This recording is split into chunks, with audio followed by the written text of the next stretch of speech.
ఇప్పుడు మనం వేంపాడు గ్రామంలో ఒక రైతుకు చెందినటువంటి భూమిలో ఉన్నాం.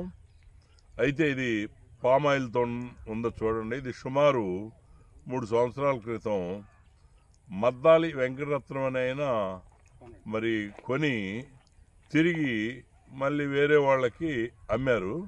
ఆ మద్దాల వెంకటేశ్వరరావు అనే ఆయన ఏంటంటే బాగా గన్నవరం మాజీ ఎమ్మెల్యే గారికి అత్యంత సన్నిహితుడు.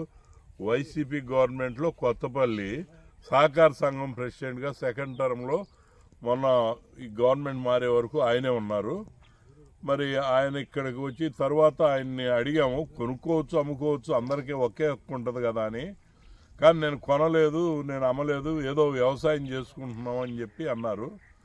దీని మీద మరి మా దగ్గర ఆయన అంతకుముందు మాట్లాడిన వీడియో వివరాలు మీకు మేము చెప్తాము.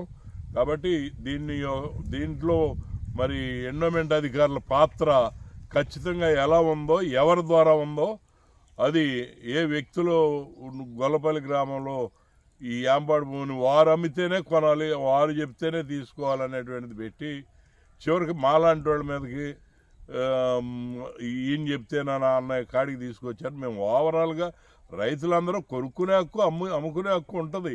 దీంట్లో దాక్కోవాల్సినటువంటి అవసరం ఉంది. కొనుక్కున్నవాడిని కదిలిచ్చేస్తారా అధికారులు? ఆ లెక్కలో మరి వాళ్లే పేర్లు మార్చినవి వాళ్ళని ఎలా కదిలించాలి? దీని మీద మరి మిగతా వివరాలన్నీ కూడా లోతుగా తర్వాత మీకు చూపించి మీకు మరి అందజేసి దీని గురించి పూర్తి వివరాలు మాట్లాడతాం. ఇది ఒక సుమారు 70 సెంట్లు, అక్కడ ఒక 2 ఎకరాలు, సుమారు మొత్తం 3 ఎకరాలు చిల్లరే, 3.5 ఎకరాలు చిల్లరే మరి ఈ రకంగా అమ్మం జరిగింది. ఈ యొక్క అమ్మిన ఆయన మనవరాలు వచ్చి మా దగ్గరికి మాకు అన్యాయం చేశారు, మాకు వాటా ఉందని చెప్పి, నా తల్లి చిన్నప్పుడే పోయింది మరి అని చెప్పేసి అంటే, ఏంటమ్మా అంటే నేను ఇంటర్ క్యాస్ట్ మ్యారేజ్ చేసుకున్నానని చెప్పేసి నాకు అన్యాయం చేశారు. ఎవరంటే కూడా వాళ్ళ పేర్లు కూడా ఆవిడ వివరించి చెప్పింది. దీనికి మేము మంత్రి గారి దగ్గర పెట్టి ఆవిడికి ఎక్కడ ఎలా న్యాయం జరగాలో, ఎందుకంటే మరి కొనుక్కున్న రైతుని ఇబ్బంది పెట్టకూడదు, కానీ కొనుక్కున్న ఆధారాలు చూపించాలి.